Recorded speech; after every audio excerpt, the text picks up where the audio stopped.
बिस्मिल्लाहिर्रहमानिर्रहीम। अस्सलाम वालेकुम नाज़रीन, आप यूट्यूब चैनल देख रहे हैं। मैं इमरान ख़ान हूँ। ये बड़ी खौफनाक ख़बर है और बलूचिस्तान से आ रही है और मैं इसकी जो ताज़ा अपडेट्स हैं वो आपके साथ शेयर कर लेता हूँ। कुछ मेरे सोर्सेज हैं, उनसे भी मैंने बात की है और डिफरेंट जगहों से मैंने ये न्यूज़ इकट्ठी की है। इसको पूरी दुनिया का मीडिया रिपोर्ट कर रहा है। इंडिया ने इसको बहुत रिपोर्ट किया है, यूरोपियन मीडिया इसको रिपोर्ट कर रहा है और हर तरफ सोशल मीडिया के ऊपर इसकी बात हो रही है। पाकिस्तान का मीडिया भी, BBC, CNN, हर जगह पर यह बात रिपोर्ट हुई है। कोयटा से पेशावर जाने वाली जाफ़र एक्सप्रेस, ये ट्रेन जो है वो रेगुलर जाती है यहाँ कोयटा से पेशावर की तरफ और ये सिब्बी के करीब से गुज़रती है, सिब्बी में से गुज़रती है। और यहाँ पे रास्ते में कुछ टनल्स हैं, यानी 17 के करीब टनल्स हैं। मैंने बहुत पहले इसके ऊपर एक दफ़ा ट्रैवल किया हुआ है इस ट्रेन पे। ये इलाका बड़ा खूबसूरत इलाका है और बहुत दुश्वार गुजार इलाका है। बड़े पथरीले पहाड़ हैं यहाँ पे।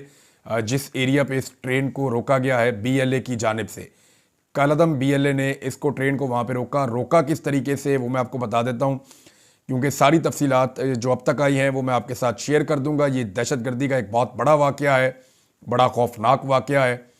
इसमें पहले जो है वो रेलवे ट्रैक को धमाके से उड़ाया गया और जिसकी वजह से वहाँ पर ट्रेन जो है वो रुकी। जो ड्राइवर है उसको ज़ख्मी किया गया, बाकायदा ड्राइवर के ऊपर हमला हुआ है।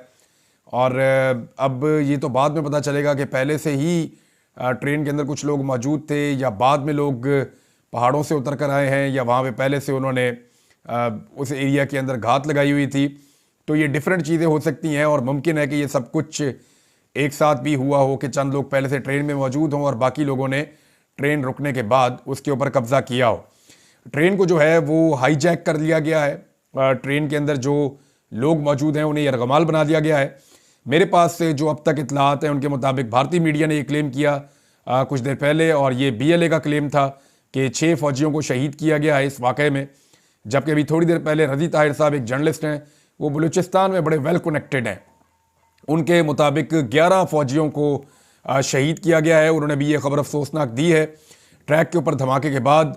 अच्छा, BLA के जो दहशतगर्द हैं उनकी तादाद नामालूम है। अभी तक हमें इसके बारे में कुछ पता नहीं है कि वो कितनी बड़ी तादाद में है और कितने लोग उनके वहाँ पे मौजूद हैं, लेकिन उनकी जानिब से BLA की जानिब से जिम्मेदारी कबूल की गई और बाकायदा तहरीरी तौर पे उनकी जिम्मेदारी कबूल करने का एक लेटर भी सामने आया है सोशल मीडिया पे और इंडियन मीडिया उसको रिपोर्ट भी कर रहा है। अच्छा, अब इसमें जो है वो कलदम तंजीम ने जब अटैक किया तो 9 बोगियाँ हैं इस ट्रेन में और 400 से ज़ायद मुसाफिर सवार हैं। अभी मुसाफिरों के बारे में जो है वो हतमी इतलात नहीं मिल रही, हालांकि ये रेलवे का डाटा है, ये तो फौरी तौर पे प्रोवाइड हो जाना चाहिए था। कुछ लोग दावा कर रहे हैं कि 500 के करीब मुसाफिर हैं, कुछ लोग कह रहे हैं कि 400 से ज़ायद मुसाफिर हैं। एक क्लेम ऐसा भी आया जिसमें ये कहा गया कि लगभग 200 के करीब मुसाफिर हैं, लेकिन जो अभी तक सोर्सेज ने बताया, जो सरकारी सोर्सेज हैं, वो क्या कह रहे हैं, एक हेलीकॉप्टर की वहाँ पर परवाज़ें जारी हैं उस इलाके में और कोशिश की जा रही है कि सूरत हाल का जायज़ा लिया जाए। इलाका इंतहाई दुश्वार गुजार है। रेलवे तर्जुमान के मुताबिक ये जो जहाँ पे ट्रेन को रोका गया है और ट्रेन को यरगमाल बनाया गया है, ये मरकज़ी सड़क से 24 किलोमीटर दूर एक सुरंग है, उसके पास का इलाका है। यहाँ पे 17 सुरंगें हैं, यानी टनल्स बनी हुई हैं जिनमें ट्रेन गुजरती है और इसमें जो सुरंग नंबर 8 है उसके करीब, पुलिस के मुताबिक ये सुरंग नंबर 8 के करीब का वाक़या है और मकामी पुलिस के मुताबिक वो 8 नंबर सुरंग के पास, उससे थोड़ी देर पहले जो एरिया है वहाँ पे ये ट्रेन रोकी गई है। मोबाइल फ़ोन सर्विस वहाँ पे नहीं है, किसी किस्म का रब्ता नहीं हो सकता। बहुत कोशिश की जा रही है। ट्रेन के अंदर जितने भी लोग मौजूद हैं उनका किसी का भी मोबाइल फ़ोन नहीं चल रहा, सैटेलाइट फ़ोन ट्रेन के साथ नहीं है। देखें, ये अब इस दौर के अंदर भी अगर ट्रेन के साथ सैटेलाइट फ़ोन नहीं है और वो रब्ते में नहीं आ सकती तो ये भी एक इंतहाई अफसोसनाक बात है। ड्राइवर ज़ख्मी है। सिविल अस्पताल सिब्बी में एमरजेंसी नाफज कर दी गई है और अस्पताल की इंतज़ामिया ने बताया कि हमने 2 एम्बुलेंसेज रवाना की हैं जय वकुआ की तरफ, जबकि हमने 5 एम्बुलेंसेज को और पूरे अमले को स्टैंड बाई पर रखा हुआ है। अच्छा, इस इलाके में ये मैं आपको बता दूं कि पहली दफ़ा कार्रवाई नहीं हुई। इसी एरिया में BLA की कलदम तंजीम जो है वो पहले भी कार्रवाइयाँ करती रही है। रॉकेट के हमले भी किए जाते रहे हैं, ट्रेन की पटरी भी उखाड़ी जाती रही है, ट्रेनों के ऊपर अटैक किया जाता रहा है, फायरिंग के वाक़यात भी हम सुनते रहे हैं, लेकिन ये वाक़या ज़्यादा खौफनाक है। इसमें जो सूबाई हुकूमत के तर्जुमान हैं शाहिद रिंद, उन्होंने कहा है कि ज़्यादातर लोग जो इस ट्रेन के अंदर सवार हैं वो लोग सरकारी मुलाजमीन हैं। जो लोग इस ट्रेन के अंदर सवार हैं उनमें ज़्यादातर लोग सरकारी मुलाजमीन हैं, और यही क्लेम जो है वो BLA ने भी किया है। तो नाज़रीन, ये अब तक की सूरत हाल है। इस खतरे के बारे में बार बार निशानदेही की गई, बार बार पाकिस्तान का मीडिया भी बता रहा है, बार बार जितने इंडिपेंडेंट सोर्सेज हैं, सियासतदान हैं, वो सब बार बार कह रहे हैं कि बलूचिस्तान ख़तरे में है, इस तरफ तवज्जो दीजिए। लेकिन हमारे वज़ीर दाखिला का बयान था कि जनाब ये तो एक SHO की मार है सारे दहशतगर्द, और जो वज़ीर आला हैं बलूचिस्तान के वो डिनाइल में ही रहते हैं, वो ये मानते ही नहीं है कि बलूचिस्तान में दहशतगर्दी हो रही है। हालांकि अपोजिशन लीडर ने अभी बताया कि 8 अजला बलूचिस्तान के ऐसे हैं जहां पे सिक्योरिटी इदारे जा ही नहीं सकते, यहाँ उनकी आमदरफ्त बंद हो गई है और बहुत सारे इलाकों के अंदर से कंट्रोल जा रहा है। फजलुर रहमान साहब ने यह कहा कि अभी अगर बलूचिस्तान अलहदगी का ऐलान कर दे, वहाँ की अलहदगी पसंद, तो अक़वाम मुत्तहिदा उनके साथ खड़ा हो जाएगा। अब ये इस किस्म के वाक़यात पहले भी होते रहे। देखिए, अभी चंद दिन पहले हमने देखा कि बलूचिस्तान हुकूमत के एक रुकन से एक सड़क के ऊपर सरेआम असलहा छीन लिया गया, और अब जो मनाजिर आते हैं वो दिन के मनाजिर आते हैं। दिन दिहाड़े सड़कों के ऊपर, शाहराहों के ऊपर जो है वो BLA के लोग मौजूद होते हैं, मुख्तलिफ कलदम तंजीमों के लोग मौजूद होते हैं, और वो लोगों को रोकते हैं और वहाँ पे मनमानी करते हैं।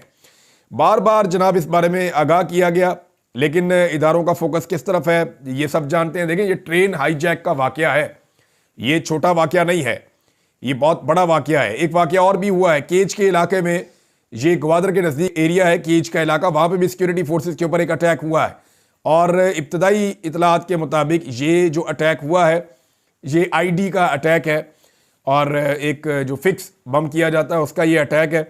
लेकिन एक चीज़ मैं आपको बताऊं कि जब भी कभी ऐसा वाकया होता है हाईजैकिंग का, तो उसमें शुरू के चंद घंटे या शुरू का वक्त बहुत इंपॉर्टेंट होता है। जितना ज़्यादा वक्त मिल जाता है हाईजैकर्स को या अगवाकारों को, वो उतने ज़्यादा अपने पाँव मजबूत कर लेते हैं। ये क्लेम किया गया है BLA की जानिब से कि अगर हमारे ऊपर ऑपरेशन किया गया या यरगमालियों को छुड़ाने के लिए हमारे ऊपर अटैक किया गया सिक्योरिटी फोर्सेज या फौज की जानिब से, तो फिर हम यरगमालियों को कत्ल करना शुरू कर देंगे। ये क्लेम भी इंटरनेशनल मीडिया ने किया है।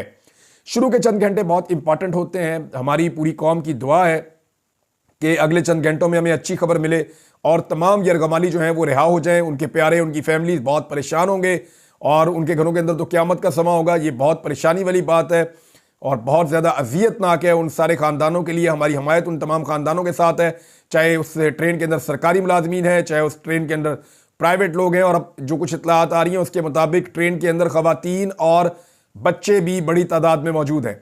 और यहाँ पे जो है वो पाकिस्तान की सिक्योरिटी फोर्सेस की रिस्पॉन्सिबिलिटी बहुत बढ़ जाती है कि बड़ी एहतियात के साथ ये ऑपरेशन करना होगा। अब BLA क्या कोई मुतालबात करती है या कोई मुतालबात मनाने की कोशिश करती है?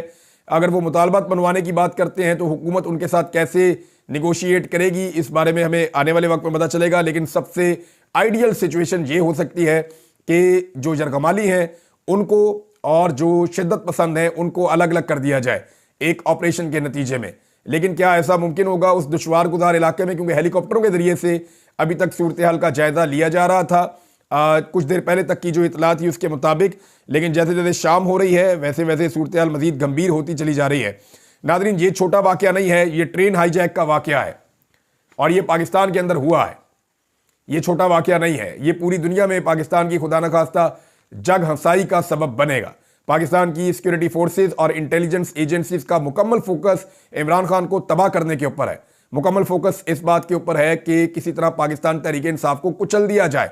पाकिस्तान तहरीक इंसाफ हो या दीगर पॉलिटिकल पार्टीज हो, वो बार बार इस बारे में निशानदेही करते रहे हैं कि सियासी मुखालिफिन को कुचलने की बजाय पाकिस्तान की इंटेलिजेंस एजेंसीज अपने असली काम की तरफ तवज्जो दें तो दहशतगर्दी के मामलात कंट्रोल हो सकते हैं। लेकिन इसके बावजूद हम लगातार देख रहे हैं कि पाकिस्तान तहरीक इंसाफ को विक्टिमाइज किया जा रहा है और दहशतगर्दी के वाकयात एक के बाद एक बढ़ते जा रहे हैं। अब वज़ीर दाखिला को जो है वो जगाना पड़ेगा, उन्हें उठाकर बताना पड़ेगा कि जनाब वहाँ पे जिस दहशतगर्दी को आप एक SHO की मार करार दे रहे थे, वो दहशतगर्दी बलूचिस्तान में इतनी ज़्यादा बढ़ गई है कि अब कंट्रोल से बाहर होती चली जा रही है। इसके ऊपर पाकिस्तान तहरीक इंसाफ ने अपना मौक़िफ़ दिया है। ये मौक़िफ़ मैं आपके सामने रखता हूँ। शेख वकास अकरम साहब का स्टेटमेंट पाकिस्तान तहरीक इंसाफ की जानिब से। उन्होंने कहा कि बलूचिस्तान के इलाके बोलान में जाफर एक्सप्रेस पर कलदम तंजीम के हमले का मामला, पाकिस्तान तहरीक इंसाफ की जानिब से अब तक मौसूल होने वाली इतलात पर शदीद तशवीश का इजहार। जाफर एक्सप्रेस पर कब्जे और मुसाफिरों को यरगमाल बनाने की नहायत तशवीशनाक इतलात की शदीद मजम्मत। वफाकी और सूबाई हुकूमतों से हकीकी सूरत हाल और शहरियों और ट्रेन की अमले की सलामती के हवाले से बिला ताखीर आगाही का मुतालबा, शहरियों की फौरी और बाहिफाजत बाजियाबी और रिहाई के लिए मौसर हिकमत अमली और मानी खेज इकदाम पर जोर। नाअहल, निकम्मी और नाकस तरजीहात की शिकार हुकूमतों के हाथों मुल्क बदतरीन इंतशार की दलदल में तेजी से धंस रहा है। अवामी मैंडेट से महरूम वफाकी और सूबाई हुकूमतें मुल्क को दरपेश हकीकी चैलेंजेस से निमटने की बजाय दस्तूर, जमहूरियत और अवाम के बुनियादी हकूक के जनादे निकालने और सियासी इंतकाम की आग ठंडी करने में मसरूफ हैं। दूसरा हिस्सा इस स्टेटमेंट का वो भी आपको बताता हूं कि दहशतगर्दी और दाखिली और खारजी सलामती पर मंडलाने वाले संगीन खतरात के बेहतर तदारक पर तवज्जो मरकूज करने की बजाय ये बेईमान अपनी मुर्जमाना नाअहली को झूठ और खुराफात के पर्दों में छुपाने के लिए हाथ पांव मार रहे हैं। वजीर आजम और वजीर आला बलूचिस्तान के पास मसनदों पर बैठने का क्या जवाज बाकी है? दाखिला और दिफा के वजीरों को अवाम क्यों कटहरे में खड़ा ना करें और क्यों निहत्ते मासूम शहरियों को इनकी नाअहली और मुजरिमाना नलायकियों का ईंधन बनने की इजाज़त दी जाए? मुबैना तौर पर यरगमाल बनाए जाने वाले शहरियों की सलामती और बहिफाजत वापसी के लिए दुआ गो और वफाकी और सूबाई हुकूमतों से फौरी इकदाम उठाने का मुतालबा करते हैं। ये जनाब मरकजी सेक्रेटरी इत्तलात पाकिस्तान तहरीक इंसाफ शेख वक्कास अकरम साहब ने स्टेटमेंट जारी किया है। नाज़रीन, पाकिस्तान में फोकस किस तरफ है इसका अंदाज़ा तो हम सबको है, लेकिन ये बात करने का मौका नहीं है। इसके ऊपर बाद में बात की जाएगी। अभी जो सूरत हाल है वो इंतहाई गंभीर है। पूरे पाकिस्तान से मेरी गुजारिश है कि सब लोग दुआ करें कि बाहिफाजत ये ट्रेन और इस ट्रेन के जितने भी पैसेंजर्स हैं वो अपने अपने घरों तक पहुंच जाएं। ये इंतहाई खौफनाक इतलात हैं जो आ रही हैं, और उसमें अब जो रज़ी ताहिर साहब का मैंने थोड़ी देर पहले ट्वीट देखा, उन्होंने क्लेम किया कि 11 फौजी शहीद हो गए हैं। मदर अब्बास साहब ने एक नुक्ता उठाया ना, लेकिन दहशतगर्दी के हवाले से पाकिस्तान की पॉलिसी को सभी क्रिटिसाइज कर रहे हैं। मदर अब्बास साहब कहते हैं कि अमरीकी फौजियों के कातिल को पकड़कर अमेरिका के हवाले कर दिया गया, लेकिन आर्मी पब्लिक स्कूल के 150 बच्चों का मास्टरमाइंड पकड़ा गया और फिर फरार हो गया या फरार करवा दिया गया। क्या उसको आज तक पकड़ने की कोशिश की गई? मदर अब्बास साहब ने जो है बहुत इंपॉर्टेंट क्वेश्चन उठाया। नाज़रीन देखें, पाकिस्तान दहशतगर्दी के हवाले से बदनाम होता जा रहा है और हमारी बदनामी हर दिन बढ़ती चली जा रही है। हमने बड़ी मुश्किल से जाने कुर्बान कर करके दहशतगर्दी से जान छुड़ाई थी। नाज़रीन, 2 दफ़ा तो मैं मरते मरते बचा हूं, कई दफ़ा मरते मरते बचा हूं। 2 दफ़ा तो अस्पताल पहुंच गया मैं। एक दफ़ा एक बम धमाके में जख्मी होकर मैं अस्पताल पहुंच गया, एक दफ़ा एक और बम धमाके में मैं जख्मी हो गया। तो 2 दफ़ा तो मैं अस्पताल पहुंच गया जख्मी होके, और कई दफ़ा मैं गोलियों से मरते मरते बचाऊं, कई मरतबा मैं बारूद से मरते मरते बचाऊं, इसी दहशतगर्दी की जंग की कवरेज करते हुए। मेरे और बहुत सारे सहाफ़ी साथी हैं, मेरे कई सहाफ़ी साथी शहीद हो गए, कई जख्मियों को मैं खुद उठाकर अस्पताल लेकर गया जो मेरे सहाफ़ी हैं। तो बड़े मुश्किल हालात हम लोगों ने देखे हैं। पाकिस्तान की सिक्योरिटी फोर्सेस ने देखे हैं, पाकिस्तान की मीडिया ने जंग लड़ी है, पाकिस्तान के अवाम ने यह जंग लड़ी है। हमें इस जंग में कभी भी नहीं हारना चाहिए और जीतने का रास्ता अवाम के पास है। अवाम के साथ मिलकर, सब मिलकर इस लड़ाई को लड़ेंगे तो पाकिस्तान जीतेगा। नाज़रीन, ये जो अमेरिका की ट्रैवल एडवाइजरी आई है पाकिस्तान में दहशतगर्दी के वाक़यात के बाद, और उन्होंने कहा है अपने शहरियों को कि पाकिस्तान के अंदर आप ट्रैवल ना करें, फलां फलां एरियाज़ में आप ना जाएं। तो इस हवाले से देखें, 2 चीज़ें इसमें फौरी तौर पे हो जाती हैं जब इस किस्म की एडवाइजरी आती है।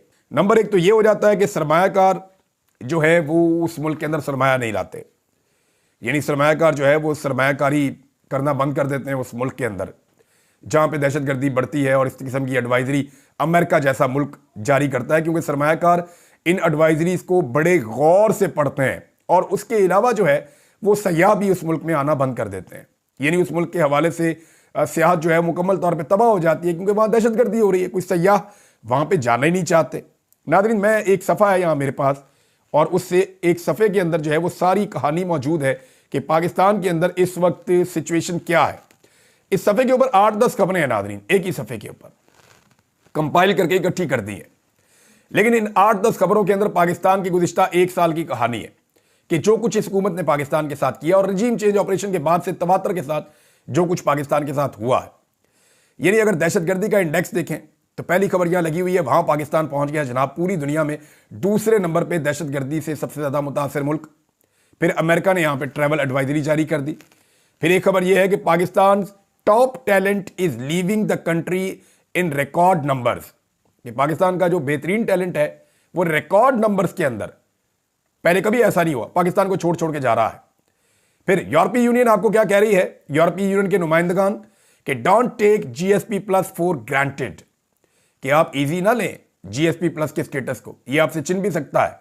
ये जनाब आपको यूरोपीय यूनियन कह रहा है इस वक्त, और ये वो स्टेटस है जिसकी वजह से पाकिस्तान को बहुत फायदा होता है। पाकिस्तानियों की एक बड़ी तादाद, यहां पे एक खबर लगी हुई है कि लगभग 40% पाकिस्तानी फौरी तौर पे पाकिस्तान को छोड़कर जाना चाहते हैं। यहां एक और खबर है, और वो खबर ये कहती है कि स्विक्स मॉनिटर जो है उसने पाकिस्तान को वॉच लिस्ट में डाल दिया है कि यहां पे इंसानी हकूक की बदतरीन खिलाफ वर्जियां हो रही हैं।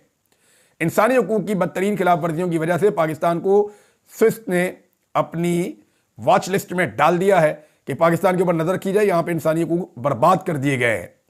और एक और है जी, पाकिस्तान जो है वो डेमोक्रेसी इंडेक्स में भी कई दर्जे नीचे चला गया है।